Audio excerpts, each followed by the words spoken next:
বহমপুৰ সমষ্টি অন্তৰ্গত ডিমৰুগুৰি পঞ্চায়তৰ 9 আৰু 10 নম্বৰ ৱাৰ্ডৰ ৰাইজ লক্ষীস্বৰূপা মাতৃসকল 8, 9, 10 নম্বৰ ৱাৰ্ডৰ সন্মানীয় এই অঞ্চলৰ ৰাইজ লক্ষীস্বৰূপা মাতৃসকল আৰু আমাৰ জিলা পৰিষদৰ সদস্যা গীতাঞ্জলি হাজৰিকা বাইদেউ বহমপুৰ সমষ্টি যুৱ কংগ্ৰেছৰ সভাপতি গীতাৰ্থ শংকৰ গায়ন ডাঙৰীয়া বন্ধুবৰ সম্পক আৰু আমাৰ অবজাৰ্ভাৰ গৌতমকে প্ৰমুখ কৰি যুৱ বন্ধুসকল সকলোলৈকে নমস্কাৰ জনাইছোঁ শ্ৰদ্ধা জ্ঞাপন কৰিছোঁ। আপোনালোকক মই চিনি পাওঁ, আপোনালোকে মোক চিনি পায়। আপোনালোকৰ লগত আজি কেইটামান কথা মই পাতিব আহিছোঁ যে আপোনালোকে আজি বহু বছৰ ধৰি ভোট দি আহিছে আৰু আগন্তুক দিনসমূহতো আপোনালোকে ভোট দিব, কিন্তু আপোনালোকক মই কেইটামান কথা জানিব বিচাৰিছোঁ যে ভোট দি আপোনালোক কিমান উপকৃত হৈছে আৰু ভোট দি আপোনালোকে কি পাইছে।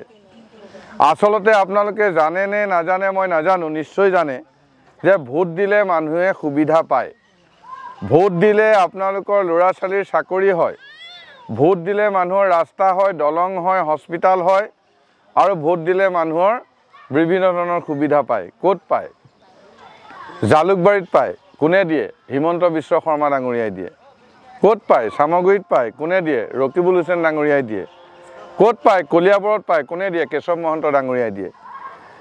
এই যে ভোট দিয়ে, ভোটৰ বিনিময়ত ৰাইজে বিভিন্ন ধৰণৰ সুবিধা পায়, কিন্তু আপোনালোকেতো আজি বহু বছৰ ভোট দি আছে, কি পাইছে সেই কথাটো আপোনালোকে এবাৰ চিন্তা কৰিব। আমাৰ এই অঞ্চলত আজি 35 বছৰে AGP জিকি আছে। আমাৰ মহন্ত ডাঙৰীয়া ইয়াত 30 বছৰ বিধায়ক আৰু 35 বছৰে বহমপুৰত AGPৰ বিধায়ক হৈছে। আগতে গিৰীণ বৰুৱা ডাঙৰীয়া আছিলে 5 বছৰ আৰু এতিয়া 30 বছৰ মহন্ত ডাঙৰীয়া বিধায়ক আৰু দলটো হৈছে হাতী বা AGPৰ দল, চিম্বলটো হাতী। কিন্তু আমাৰ ইয়াত ৰাইজে কি পাইছে নাপাইছে আপোনালোকে নিজেও সকলোৱে বুজি পাইছে। আমি আপোনালোকক এই কথাটো ক'বলৈ আহিছোঁ কংগ্ৰেছ দলৰ তৰফৰ পৰা যে আমিও আপোনালোকক বিশেষ একো দিব পৰা নাই, সেইটো আমি স্বীকাৰ কৰিছোঁ। এইটো কথা নহয় যে কংগ্ৰেছেও আপোনালোকক বহুত কিবা দিছোঁ, আমিও কিবা দিব পৰা নাই, কিন্তু আমাৰ আজিলৈকে 35 বছৰে কংগ্ৰেছৰ ইয়াত MLAও হোৱা নাই। যিহেতুকে আমাৰ MLA জিকা নাই, আমিনো আপোনালোকক ক'ৰ পৰা দিম? এইটো জিকিব লাগিব, নিজিকিলেতো দিব পৰা নাযাব। গতিকে আমাৰ MLA জিকা নাই, গতিকে আমি আপোনালোকক দিব পৰা নাই। আৰু আজি দেশৰ পৰিস্থিতি লৈ কথা ৰাখি আপোনালোকে লক্ষ্য ৰাখি আপোনালোকক আমি অনুৰোধ কৰিব বিচাৰিছোঁ যে 2021 চনত আমি কংগ্ৰেছ দলৰ পৰা আপোনালোকৰ মাজলৈ আহিম আৰু এতিয়াও আহিছোঁ। মই কংগ্ৰেছ দলৰ পৰা ইলেকশ্যন খেলিম বুলি ভাবিছোঁ 21ত। গতিকে আৰু 3 মাহৰ পিছত 4 মাহৰ পিছত ইলেকশ্যন আহি আছে। আপোনালোকক মই কথা দিছোঁ যে আপোনালোকে মোক ভোট দি জিকাওক, কংগ্ৰেছক জিকাওক। আপোনালোকৰ এই অঞ্চলত ৰাইজে যি পোৱা নাই সেইখিনি দিয়াৰ ব্যৱস্থা কৰিম, সুবিধা কৰিম।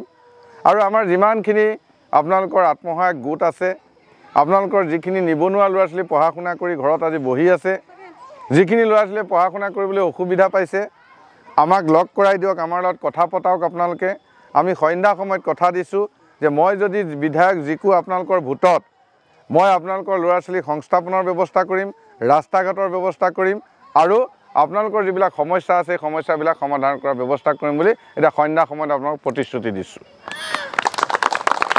এতিয়া কথাটো হ'ল কি যে আপোনালোকৰ ইয়ালৈ বিভিন্ন ৰাজনৈতিক দল ভোট বিচাৰি আহিব, যেনেকৈ আমি আহিছোঁ আৰু বেলেগো আহিব।